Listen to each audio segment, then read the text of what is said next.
I tried to conquer the Galar region with the smallest Pokemon currently in existence. So if we can defeat Leon, our tiny Pokemon will have a massive victory. So we started off with Grookey, but unfortunately he's way too tall for this run, so we really started off by catching a Rookidee, and we lost to the first trainer, and even a wild Squirvet. Rookidee isn't great, considering that it's a first form early route bird, but Power Trip mixed with Hone Claws is a great combination, especially in early parts of the game, and this is gonna immensely help with that first BD fight. Once we get access to the wild area, we get a ton of encounters that we can use. In the wild area itself, we can catch ourselves a Budew and a Natu. Hey, that rhymes. And I transfer in a Meltan from Pokemon Go. Budew is pretty solid, and we know that it can be pretty good because of how it performed in our baby only run. Check that out in the iCard above after this video. Natu is pretty good as well, thanks to its base 70 special attack and speed, so I think he'll be useful at points. Meltan is pretty okay with decent attack and defense, but the sad thing is a majority of its best moves are special moves. But a steel type is always nice to have on the team. On the Isle of Armor, we can catch ourselves a Fungus, Klefki, Comfey, and a Zurill. Yeah, expect a ton of fairy types in this run. Fungus can be a good Pokemon to use over Budew since it has a wider variety of learnable moves, and Spore is always a big plus, but that speed is incredibly concerning. Klefki and Comfey are both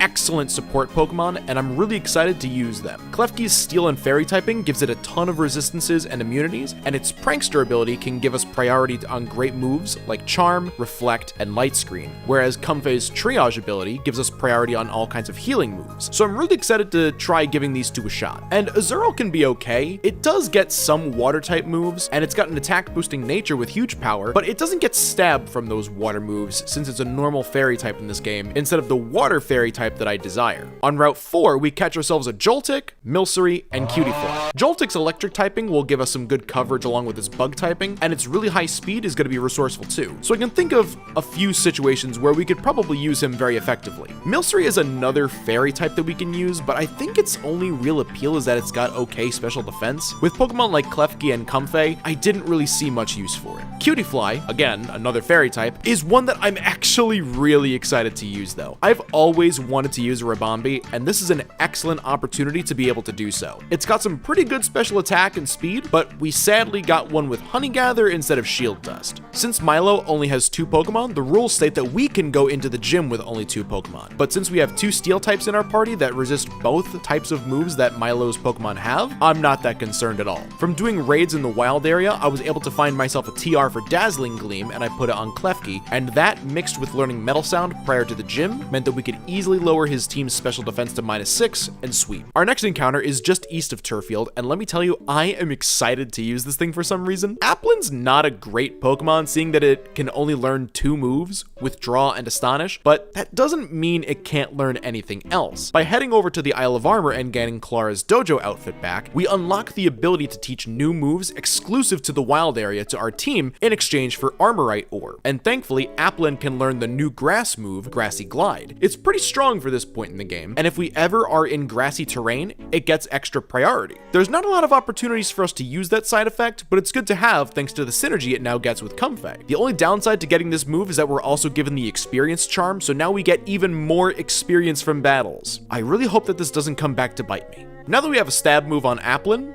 I swept Nessa with it. No, I'm not kidding. I brought other Pokemon in case things went awry, but all I had to do was spam Withdraw till we got comfortable to live every hit Dreadnought could throw at us. I also gave him a Citrus Berry so that when it got to half health, it could roughly get back to full thanks to its Ripen ability. After setting up completely, Goldeen, Arrokuda, and Dreadnought all went down to Grassy Glides. Before returning to Motostoke, I decided to transfer in a Mimikyu. Now, I know what you're thinking. Mimikyu's findable in the wild area. Why would you need to transfer one in? Well, let me rant about something real quick. Mimikyu is findable in 2 parts of the wild area, but only one of them is at a level that we can use it at currently. But the problem with this is that Mimikyu is a random encounter in the grass with a very low percentage of appearing. But to make things even more hectic, it can only appear in foggy weather, which to my knowledge is incredibly rare to get in the wild area, and you can't activate it until you get 8 gym badges. So by the time that happens, doesn't every Pokemon in the wild area change to level 60 anyway? anyway. Even then, we can try to find it in raid dens, but it's typically a level 4 or 5. So again, we need to wait till the latter half of the game in order to use it. It is findable in the Crown Tundra as well, but everything there starts off in the 60s, so we wouldn't even be able to use it until the end game. Anyway, Mimikyu is an incredible Pokemon thanks to its Ghost Fairy type. It's got some great immunities, as well as some great moves up its arsenal, even if the really good ones are later down the line. And of course, even though nerfed, its disguise ability is fantastic. And I know what you're thinking. Yes, it's another fairy type. So strangely enough, I was worried about Kabu. I'm not sure if you've noticed, but we have absolutely nothing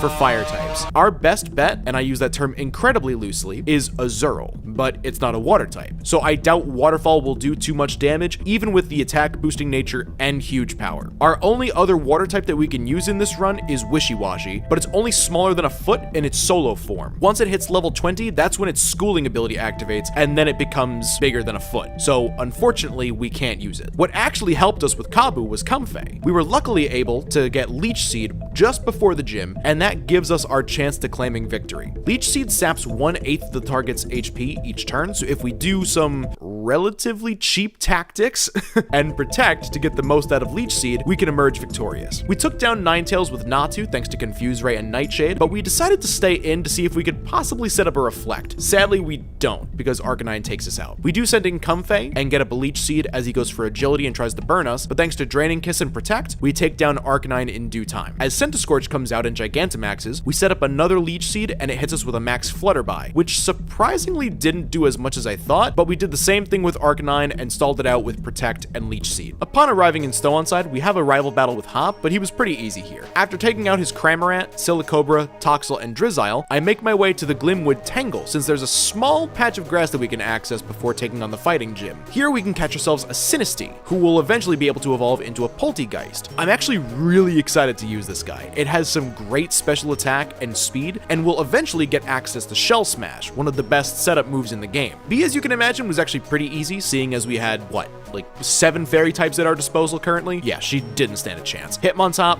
Pangoro, Surfetch'd, and Gigantamax Machamp all went down incredibly easy. Before heading to Balonlea, I made sure to go pick up the cracked pot in Stow-on-Side so that we could evolve Sinistea into Poltegeist. I never knew that this was actually findable. I always thought that you had to buy it from the merchant. I also managed to snag a TM for Cosmic Power for Natu, which can do absolute wonders for us damage-wise if I had actually remembered to relearn Stored Power. After picking up the Eviolite, I fought Opal, and she was pretty easy too. Natu was able to take down Weezing thanks to Nightshade, Meltan took care of Mawile and Togekiss thanks to Thunderbolt, and then Gigantamax Alcremie went down thanks to Klefki. This was pretty easy, but Klefki was getting dangerously close to passing the level cap before this. Gordy wasn't too bad, as you can imagine. We have a ton of Pokemon with grass moves, so he really wasn't too difficult. Barbaracle was an easy OHKO with Giga Drain from Poltegeist, and I admit I got a little cocky here. I really wanted to see if Applin could sweep again like with Nessa's gym, but alas, it got taken down due to Shuckle doing too much damage with Struggle Bug, which is a sentence I never thought that I'd actually be saying. After Shuckle went down, we decided to burn Stonejourner with Poltegeist and continuously lower its attack with Strength Sap. This strategy isn't the smartest one I've used in this run, because it's all thanks to our weak armor ability. It lowers our defense by 1 stage, but doubles our speed whenever we're hit by a physical move. So while we are weakening the enemy, depending on the Pokemon, the differences in damage isn't drastic. We were able to take down Stonejourner, and Colossal was actually pretty manageable thanks to paralyzing it with Ribombee. And then we took it down with Leech Seed, Draining Kiss, and Protect strats with Comfey. Like B, you can imagine that Piers gave us no issues. Scrafty,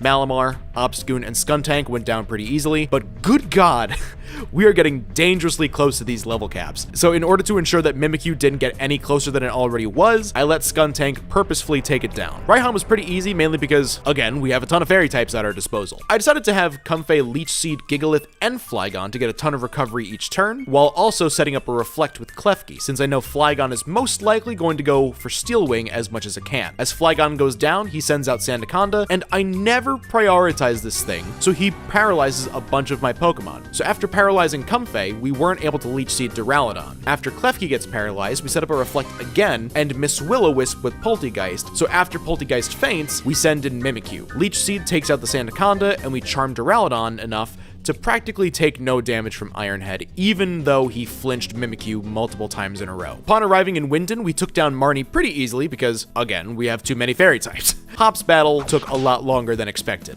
so check this out. He starts off with Dubwool, and we take it out with a Poltegeist thanks to a few Giga Drains, Strength Sap, and burns. Unfortunately, by the time Dubwool goes down, we're at -2 defense already. He sends out his Snorlax next, and I wanted to try and take it down with Poltegeist, so we burn it and continuously weaken it with Strength Sap, but Hop uses a full restore to heal him back to full and relieve Snorlax of his burn, so I decided to just cut my losses and let it take down Poltegeist with a crit Heavy Slam. That whole thing took like 5 minutes. It felt like it was taking ages. I send in Comfey next to take it out, and he sends out Pincurchin. Predicting a poison jab, I go into Klefki, but he just starts cursing at me. Like, come on, man, keep the profanity somewhere else. Do you kiss your mother with that mouth? I then switched into Ribombee to take it down with the Choice Specs Pollen Puff. He sends out Corviknight next, and we send in Klefki to set up a Reflect, but then immediately swap into Meltan in order to take it out with a few Thunderbolts. Outlast is his Inteleon, and we send Klefki back in order to set up a Light Screen. Once we get taken down to a critical max Quake, we send in Comfey to Leech Seed it. After a while, Inteleon goes down and we can move on to Oleana. Oleana really wasn't too difficult, but we also don't have many answers to her Gigantamax Garbodor other than Natu, who's painfully underleveled. Frostlass and Milotic were taken down to a Shadow Ball and a few Giga Drains from Poltegeist. Salazzle unfortunately takes us down with a Venoshock,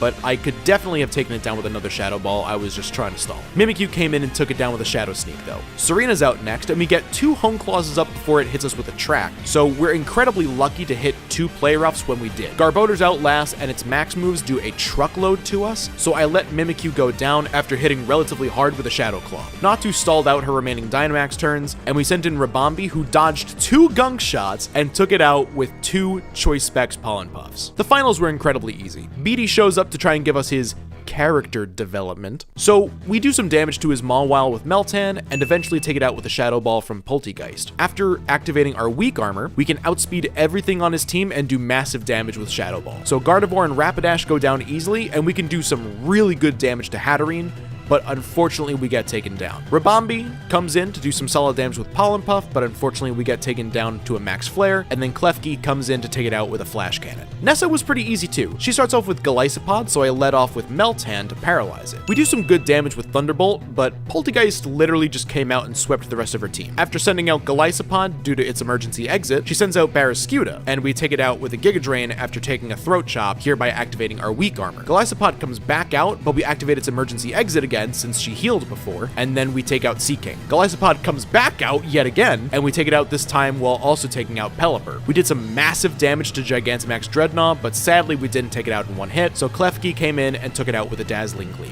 Now I know what you're thinking. B was really easy because I have a bunch of fairy types, blah blah blah. Well, you're wrong! We swept her with Natu. Since her Hawlucha only has Flying Press, High Jump Kick, and Bounce, we can easily set up 6 Cosmic Powers, boosting both of our defense stats and drastically increasing the power of stored power. With this, Hawlucha, Surfetch'd, Phalanx, Grapplelocke, and Gigantamax Machamp went down easily. Raihan was pretty easy too. We started off by Leech Seeding his Torkoal, yet we had to switch out a ton of times to try and get rid of the yawns that it kept on hitting on us. I switched into Klefki to do so, but of course, the one turn that I do that, he goes for a Lava Plume when he's typically been going for Solar Beam. After it goes down to Leech Seed, he sends out Turtonator, but since he is so fixated on going for Shell Trap, so we can go into Comfey, Leech Seed again, and use Draining Kiss, which doesn't actually activate Shell Trap, interestingly. After Turtonator goes down, he sends out Goodra, so we switched into Mimikyu and set up with Hone Claws. At +2 attack and +1 accuracy, due to getting hit by a Muddy Water, Goodra and Flygon go down to a single Play Rough each. Duraludon's out next, and we do some good damage with Play Rough, but we get taken down to a Max Steel Spike. We sent Ribombee in to do some damage with Dazzling Gleam, but we got taken down to a Rock Fall, and then we send in Comfey to take it down with a Draining Kiss. After fighting Raihan, I caught myself a Diglett, because I'm stupid and forgot that we could use that, so I ran over to Route 4, outside of Turffield, to catch one, and we do a bunch of raids to get ourselves some candies and level it up quickly so that we can hopefully have some kind of answer for Rose and Leon. Diglett is very commonly known for its speed and decent attack, but its other stats are just absolutely pitiful, so we'll need to use a Focus Sash on this thing if we want it to even do something right. Rose was really difficult, as you can imagine, seeing as, okay, you get the joke already. You can imagine that he took a few attempts. On our first attempt, we led off with Klefki to set up Reflect and see how much damage we could do with Foul Play, but I was so focused on the steal moves that he had that I didn't realize that Escavalier had Drill Run. We basically had to stall through his whole team with Burn and Leech Seed, but it just was not in the cards for us. We got to Kaparaja on our first attempt, but there was just no way that we could possibly survive. I decided to try something a little different, however. This whole time I've been trying to use Poltegeist as a stall Pokemon, and I still did, but I had it relearn Nasty Plot, since whenever Weak Armor activates and we go for Nasty Plot, it's essentially like getting a Shell Smash boost, which we don't get till level 60. But the problem is, Poltegeist is really our only way of winning this battle. So if it goes down at the beginning of the fight, we're done for. We need to restart. On our successful attempt, we swept through Escavalier, Berserker, Kling Klang, and Ferrothorn with Shadow Ball. We did some serious damage to Kaparaja, but in the end we had Diglett take it out. So before fighting Leon, my initial plan was to just throw a Focus Sash on Poltegeist to allow me to survive any one hit as long as I'm at full HP, and then set up a Nasty Plot to sweep through Leon's entire team. However, he starts off with an Aegislash who is purely offensive on the special side, so we wouldn't get that Weak Armor boost. So instead, I grinded up Poltegeist to level 60 to get Shell Smash, which lowers our defenses by 1 stage to double our offenses and speed. On our first attempt, we actually were able to set up 2 Shell Smashes, since his H-Slash opened up with King's Shield, and on the second turn, brought us to our Focus Sash. So we were able to steamroll through his entire team until Charizard came out. And then we lost. He took down Poltegeist with a max Airstream, and that raised his speed enough to outspeed and destroy everything on my team with a Fire Blast. If he hadn't healed on his last Dynamax turn, we definitely would have won that. So I went and got ourselves a second Focus Sash to give it to Diglett so that it can live a hit and hopefully take down Charizard. On our second attempt, Leon did the exact same thing, starting off with King's Shield, allowing us to set up to +4 special attack and speed. With our boosts in tow, we were able to outspeed and decimate Aegislash, Dragapult, Haxorus, Cinderace, and Seismitoad. We did a massive dent in Charizard's HP and got taken down by a G-Max Wildfire. So we sent out Diglett to survive a hit and take down Charizard with a Rock Slide, winning us the run.